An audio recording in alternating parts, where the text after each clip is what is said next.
कहानी मन का कोना। वक्त था कि ठहर सा गया था। रात थी कि गहरा रही थी। फूल तोहफों, मोहब्बतों और लाल सलामों का सिलसिला था कि थमता नहीं था। अजीब सा नशा छाता जा रहा था। जिस्मानी थकान बढ़ती जा रही थी और दिमाग था कि जिस्म का हिस्सा होते हुए भी उसकी थकान में शामिल होने से इनकार कर रहा था। पार्टियां तो मेहरा साहब के यहाँ आए दिन होती ही रहती थी, परंतु आज की पार्टी बेहद खास है। ये पार्टी निश्चय मेहरा और नीलिमा की 25वीं सालगिरह की पार्टी है। रंग बिरंगी रेशमी साड़ियों की जगमगाहट और जामों के बीच गहराती रात भी जवां शाम का हिस्सा एहसास करा रही है। परंतु नीलिमा को देखकर कोई नहीं कह सकता था कि ये पार्टी उसी की शाम में दी जा रही है। सफेद लिबास और सफेद मोतियों की ज्वेलरी में लिपटी नीलिमा भीड़ से अलग थलग खड़ी है। उसके चेहरे पर ना ही खुशी वैवाहिक जीवन गुजार लेने का उत्साह है, ना ही उमंग, बल्कि एक टीस सी है। एक पीड़ा की जिंदगी की ये अनमोल 25 बरस यूं ही बेमानी से बीत गए। इन 25 वर्षों में अपनी इस महलनुमा कोठी में अपने मन लायक एक कोना भी नहीं तलाश कर पाई। मन लायक कोना नहीं तलाश कर पाने का मलाल और भी गहरा हो गया। जब उसके घर से बाहर पैर निकालने ही निश्चय का विश्वास भी उसके प्रति डगमगाने लगा। क्या इतने सालों में निश्चय के दिल में भी एक कोना निश्चय नहीं कर सकी? वह पार्टी खत्म होने को थी। लोग एक बार फिर से सुखी वैवाहिक जीवन की दुआ देते हुए निकलते जा रहे थे। नीलिमा बेडरूम में आकर कटे वृक्ष की तरह बिस्तर पर गिर पड़ी। निश्चय तो बिस्तर पर लेटते ही गहरी नींद में सो गए, परंतु नीलिमा की आंखों से नींद कोसों दूर थी। उसे याद आ रहा था क्लब में कई बार उन दोनों को बेस्ट कपल के खिताब से नवाजा गया था। जब एक ही बिस्तर पर लेटे पति को पत्नी के मन की था ना हो, उसके मन में कैसा दृढ़ चल रहा है, इससे अनजान पति खर्राटे भरने लगे। तब कैसे वे सर्वश्रेष्ठ पति पत्नी हो सकते हैं? समय दर समय बदल जाता है, दुनिया बदल जाती है, परंतु हमारे यहाँ कुछ एक चीजें हैं जो कभी नहीं बदली। उनमें से एक है औरत की हैसियत। कहने के लिए वो भले ही मंगल ग्रह पर पहुंच जाए, परंतु घर के अंदर एक देह से ज्यादा कुछ नहीं है। आदर्श भारतीय परिवार में एक छत के नीचे एक ही बिस्तर पर सोते हुए भी पति पत्नी कितने बेगाने हो जाते हैं। कितना उबाऊ होता था साथ रहना, साथ ही कितना ही कठिन है बंधनों को तोड़ना। टूट भी कैसे सकता है? उसका नाम समाज में पति की बदौलत ही है। दो जवान होते बच्चे बरखा और हर्ष की माँ है वो। सब कुछ इतना व्यवस्थित कि कहीं भी दरकने का निशान तक नहीं। महज इन छोटी छोटी सी ख्वाहिशों के लिए बंधन तोड़ देना बेवकूफ़ी नहीं तो और क्या है। लोगों की नज़र में ये इच्छा छोटी जरूर है, परंतु उसकी नज़र में नहीं। वो तो पैदा ही हुई इसी सपने को लेकर, अपना मुकाम, अपना वजूद हासिल करने का सपना।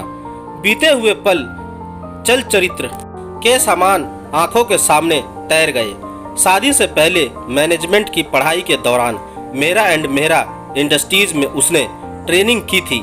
एक मीटिंग के दौरान निश्चय के पिता ने कब उसे निश्चय के लिए पसंद कर लिया, उसे पता भी नहीं चला। जानकारी तो तब हुई जब इतने बड़े घर से खुद चलकर रिश्ता आया। यकीन उसे भी कहाँ हो रहा था। इस घर की बहू बनने से भी ज़्यादा खुशी उसे अपने संवरते कैरियर के लिए हुई कि अपनी कंपनी को वह ऊंचाई की बुलंदियों तक ले जाएगी। परंतु उसके सपने सपने ही रह गए थे। शादी के बाद विशाल हवेली नुमा घर में कदम रखते ही उसका आत्मविश्वास डगमगा उठा। क्या इतने बड़े घर में इतने सारे लोगों के बीच वह अपना वजूद हासिल कर पाएगी?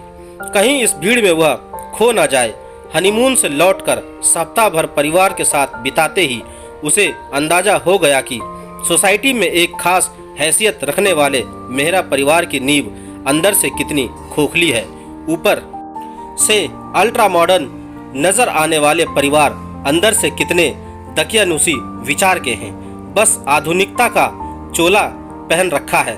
कुछ ही दिनों में वो आए दिन होने वाली पार्टी शॉपिंग गहने कपड़े से उब गई। उसे लगता जैसे उसने सारा दिन यूं ही बिना कोई काम किए बेकार गंवा दिया। बचपन में दी गई डैडी की सीख याद आ रही थी कि हर इंसान को काम करना चाहिए, सार्थक काम। निकम्मा इंसान धरती पर भार स्वरूप होता है, उसे भी कुछ सार्थक काम करना है। अपने आप को साड़ियों जेवरों नहीं उलझाना है।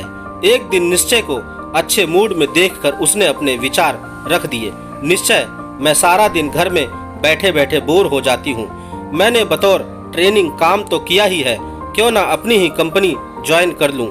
निश्चय आंखों में आश्चर्य का भाव लिए उसकी ओर देखने लगे। क्या कहा? फिर से कहना। तुम काम करोगी? डैडी और हम तीनों भाई काफी नहीं है कंपनी चलाने के लिए? घर में काम की कौन सी कमी है जो तुम बाहर काम करने की सोच रही हो? घर में मेरे करने के लिए कौन सा काम है? शॉपिंग करने जाओ, पार्टियां ऑर्गेनाइज करो, ना हो तो किटी ज्वाइन कर लो। तुम्हें वही सब करना शोभा देगा जो हमारी मम्मी और भाभियां करती आई हैं। निश्चय तुम मेरी तुलना अपनी गवार भाभियों से तो बिल्कुल ना करो, जिनकी जिंदगी में कपड़े जेवर और सजने संवरने के अलावा कुछ है ही नहीं। मैनेजमेंट की डिग्री को यूं ही दीमक चाटने के लिए छोड़ दूं? क्या मेरी भाभियां गवार हैं? जानती हो, बड़ी भाभी अपने शहर के जाने माने हार्ट स्पेशलिस्ट डॉक्टर चोपड़ा की इकलौती बेटी और खुद भी MBBS डॉक्टर हैं। मझली भाभी IIT कानपुर की प्रोडक्ट हैं। बड़ी भाभी डॉक्टर हैं। उसका मुंह खुला का खुला रह गया।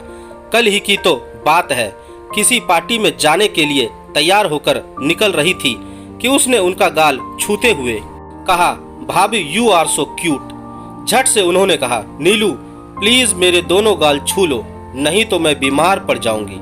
ओह, यह सोच क्या इस घर की उपज है? इस घर में रहते रहते शायद मेरी सोच भी ऐसी ही हो जाएगी। नहीं नहीं, मैं अपने आप को ऐसा नहीं बनने दूंगी। नीलिमा चाहती थी कि उसकी आंखों ने कंपनी को ऊंचाई तक ले जाने के जो सपने देखे थे वो निश्चय की आंखों में भी हो, पर ऐसा कहाँ हो पाया। परिवार की मर्यादा को बनाए रखने के लिए मन मारकर हाउसवाइफ बनकर रह गई वह। उसे लगने लगा जैसे उसका वजूद पानी की तरह हो गया, जैसा बर्तन पाया उसी में ढल गई। परंतु इधर कुछ दिनों में बरखा और हर्ष की हॉस्टल जाते ही एक बार फिर से सोई हुई इच्छा जाग उठी थी। पता नहीं जिंदगी कभी कभी दोराहे पर लाकर क्यों खड़ा कर देती है। इंसान सोचता कुछ है परंतु उसे कार्य रूप में क्यों नहीं परिणत कर पाता। इसी कसमकस में जिंदगी गुजर जाती है। अधूरी इच्छाएं, अधूरे उमंग, अधूरे सपने को लेकर इंसान कब तक चल सकता है। यही सोचकर एक NGO ज्वाइन कर लिया। परित्यक्त विधवा गरीब महिलाओं को रोजी रोटी दिलवाने के लिए उसकी संस्था काम करती थी। बेसहारों को सहारा दिलवाने का सुकून मन के सूने कोने को हरा करने लगा। पर निश्चय बेहद नाराज रहने लगे। पर कभी कभी ये भी महसूस होता कि निश्चय मुझसे कुछ कहना चाह रहे हैं पर कह नहीं पा रहे हैं। खैर, किसी को भी कुछ पूरा नहीं मिलता, फिर उसके पास तो कहने को बहुत कुछ है। सुखी संपन्न घर गृहस्थी, फिर भी मन खाली सा क्यों है। अब तो लगने लगा है आंखों में जितना आकाश समा जाए आकाश उतना ही बड़ा होता है। उसके आगे तो सोच और कल्पना ही होती है। मनुष्य बिना रोटी के जिंदा नहीं रह सकता, लेकिन वह मात्र रोटी पर भी जिंदा नहीं रह सकता। भूखपूर्ण मृत्यु से कहीं अधिक कष्टकारक होती है संबंध रहित जिंदगी। अब वह और नहीं ढो सकती। बच्चे सेटल हो ही गए, समाज की उसे परवाह नहीं है। कल ही इस घुटन से निकलकर बाहर चली जाऊंगी। यही सोचते सोचते नींद आ गई। सुबह आंखें खुली तो निश्चय को चाय का प्याला लिए अपने सामने खड़े पाया। क्या बात है नीलू, आज बड़ी देर तक सोई? निश्चय, मेरी बातें ध्यान से सुनो। निश्चय ने बोलने से पहले अपनी हथेलियों से उसका मुंह बंद कर एक पेपर उसकी तरफ बढ़ा दिया। खोलो नीलू, अपने 25वें सालगिरह का गिफ्ट खोल कर देखो। तुम्हारे नाम से दिया गया NGO जिसे तुम खुद चलाओगी। फिर थोड़ा रुक कर बोले, तुम्हें आश्चर्य हो रहा है, लेकिन ऐसा न था कि मुस्कुराते होठों के साथ तुम्हारी सूनी नजरों का दर्द मुझसे अछूता था, पर बिजनेस की व्यवस्था कहे या घर के लोगों का लिहाज की चाहकर भी तुम्हारे लिए कुछ कर नहीं पा रहा था। देर से ही सही तुम्हारे कुछ नीलिमा ने निश्चय के मुंह पर हाथ रख दिया। खुशी से उसकी आंखों से आंसू बहने लगे। उसे लगने लगा आकाश तो उसकी आंखों से कहीं आगे भी है। दोस्तों, आपको मेरी यह कहानी कैसी लगी आप मुझे मेरे कमेंट्स बॉक्स में जाकर मुझे बता सकते हैं। और अगर आप मेरे चैनल पर नए हैं तो मेरे चैनल को सब्सक्राइब जरूर करें और बेल आइकन का बटन भी दबा दें। धन्यवाद दोस्तों।